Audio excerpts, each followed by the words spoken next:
Hey my people, this is Victoria Arts Center TV once again, na leo tunawaletea jinsi gani ya kutengeneza papyrus reeds into the final product, ili sasa zitumike kutengeneza viti na any other products around. So tunataka kuwapeleka through. Sasa unaona mzee hapa anaanza kutayarisha kuandalia hizo papyrus reeds, na hiyo ndio process imeanza.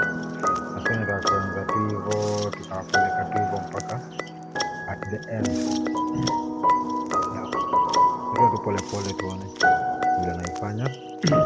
So sasa first anafanya ni kupasua, anaanza na kupasua hizo papyrus reeds.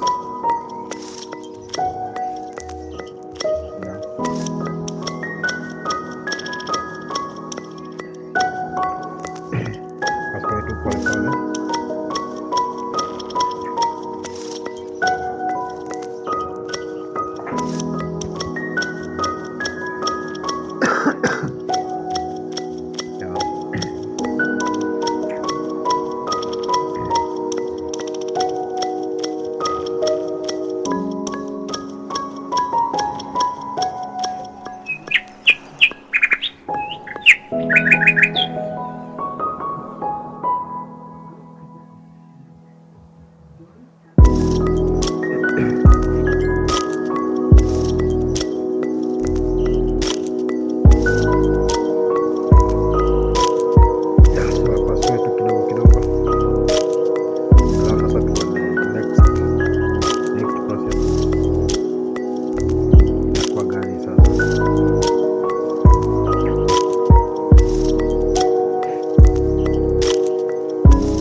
Hapo kuzitwist.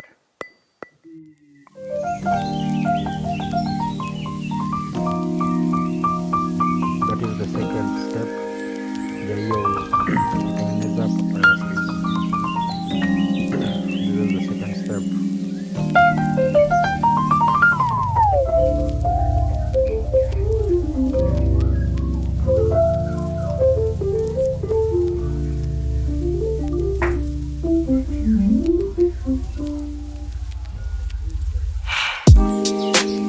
This second step ndio